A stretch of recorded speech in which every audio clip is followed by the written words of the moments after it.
Hello ଦେଖା କରିବାକୁ ଯାଇଥିଲୁ ଆଉ ସେ ମନ୍ଦିରର ଯେଉଁ ଶିବଙ୍କ ବାହନ ଦେଖନ୍ତୁ କେତେ ବଡ଼ ଆକାରରେ ସେଠି ହେଇଛି। ବହୁତ ସୁନ୍ଦର ହେଇଥିଲା। ସେଇଠି ଆମେ ବୁଲିବାକୁ ଯାଇଥିଲୁ। ଏବେ କେତେ ମନ୍ଦିର ବହୁତ ଭିଡ଼ ଥିଲା।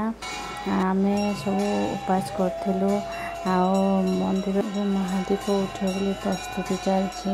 ଠାକୁରଙ୍କ ଦେଖନ୍ତୁ ବଡ଼ ଦୀପ ଏ ମନ୍ଦିରରେ ଭଲ ଭାବେ ହୁଏ। ବହୁତ ଲୋକ ଥିଲେ ବି ଭିଡ଼ ଥିଲା। ଆମେ ସବୁ ଦୀପ ଦେଇକରି ଆସିଲୁ। ତାପରେ ସେଠି ଆସିଲା ପରେ ଆମେ ଶାଗୁ ଖାଇଲୁ। ଦେଖନ୍ତୁ ସେ ଚାରି ଠାକୁରଙ୍କ ମନ୍ଦିର 3 ଥର ବୁଲିଲା ପରେ ମହାଦୀପ ଉଠିବ। ବହୁତ ସୁନ୍ଦର ଭାବେ ହେଇଥିଲା। ଆମେ ସବୁ ସେଇଠି ଥିଲୁ। ଦୀପ ଉଠିଲା ପରେ ଆସିଲୁ 10ଟା ସାଢ଼େ 10ଟା ବେଳେ। ଆଉ ଆପଣମାନେ ତ ଜାଣିଥିବେ ଲିଙ୍ଗରାଜ ବି 10ଟାରୁ ଉଠିଥିଲା। ମୁଁ ଲିଙ୍ଗରାଜ ଯାଇନଥିଲି ଏତେ ଭିଡ଼ରେ ଛୋଟ ପୁଅକୁ ଧରିକିରି। ତାପରେ ଆମେ ଚାଲ ଦେଖିବା ଯାଇପାରିନଥିବେ ସେଇଠି ଦର୍ଶନ କରିଥାନ୍ତୁ। ଦେଖନ୍ତୁ ବହୁତ ଭଲ ଭାବେ ସେ ଶିବ ପୂଜା ହେଇଗଲା। ଆପଣମାନେ ଉପଭୋଗ କରିଥିବେ ଜାଗର।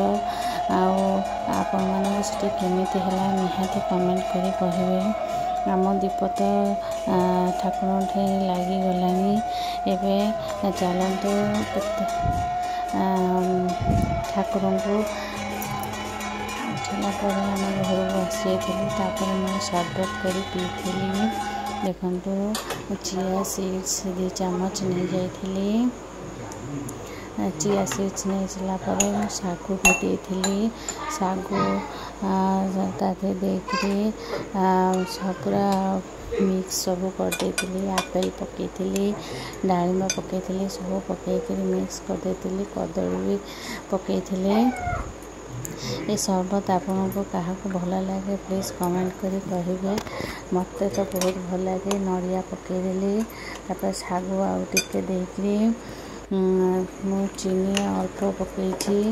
ଆପଣମାନେ ବେଶୀ କମ୍ ପକାଇ ପାରିବେ। ଏଇଭାବେ ଚିଆ ସିଡ୍ସ ଆଉ କଦଳୀ ଶାଗୁ ପକାଇ ଗୋଳେଇକରି ପିଇବେ। ବହୁତ ହି ଟେଷ୍ଟି ଆଉ ହେଲ୍ଦି ବି হয়। ଚିଆ ସିଡ୍ସରେ ବହୁତ ମିନେରାଲ୍ସ ଥାଏ। ସେଟା ବହୁତ ଦେହକୁ ଥଣ୍ଡା ବି ରଖେ। ଦେଖନ୍ତୁ କଦଳୀ ପକାଇଦେଲି। ପକାଇକରି ଅଙ୍ଗୁର ଟିକେ ଆପଣ ଯାହା ଫଳ ପାଇବେ ଆଲମଣ୍ଡ କାଜୁ ମୁଁ ତାକୁ ଉପାସ କରି ଟିକେ ଖାଇପାରେନା ବୋଲି ପକାଇନି। କିନ୍ତୁ ଫଳ ପ୍ରାୟ ସବୁ ବେଶୀ ଭାଗ ପକାଇଛି। ଡାଳିମ୍ବ ଆପେଲ ସେଓ କଦଳୀ ମେନ୍ ନଡ଼ିଆ ପକାଇଦେଲି। ଆଉ ଏଇଟା ମୋତେ ବହୁତ ଟେଷ୍ଟ ଲାଗେ କାଟିକିରି ଏମିତି କରି ଖାଇବାକୁ। ଆପଣମାନେ କେମିତି ଭଲ ଲାଗେ ନିହାତି କହିବେ। ପାଣି ଟିକେ ଗୋଳେଇକରି ତାକୁ ସେମିତି ଖାଇଥିଲି। ଗ୍ରାଇଣ୍ଡିଙ୍ଗ କରିନଥିଲି। ଗ୍ରାଇଣ୍ଡିଙ୍ଗ କଲେ ମୋତେ ଭଲ ଲାଗେନା। ଦେଖନ୍ତୁ ବହୁତ ହି ଟେଷ୍ଟି ଲାଗିଥିଲା। ଆଉ ଦିନେ ଦିନେ ଉପାସ ରହିବା ବି ଭଲ। କିଛି ଫଳମୂଳ ଖାଇବା ବହୁତ ହି ହେଲ୍ଦି। ଆଉ କେତେ ପୁରୁଣା ଲୋକ କୁହନ୍ତି ମୁଁ ଶୁଣିଛି ସପ୍ତାହକୁ ଥରେ ଉପାସ ରହିଲେ ଆହୁରି ଭଲ। ଦେହ ପୁରା ସୁସ୍ଥ ରୁହେ। ଆଉ ପ୍ରାୟ ସମସ୍ତେ ତ କୁହନ୍ତି କି ଖାଇସାରି ଗୋଟେ ଆପେଲ ଖାଇବା ତାହେଲେ ରୋଗକୁ ଆମେ ଭଗେଇ ପାରିବା। ଏଇଟା ଫ୍ଲାକ୍ସ ସିଡ୍ସ ଆପଣ ଦେଖିକି ଆଉ ଖାଇବାକୁ ବି କିଛି ସେମିତି ଟେଷ୍ଟ ନଥାଏ। ପାଣି ଭଳି ଟେଷ୍ଟ ଥାଏ।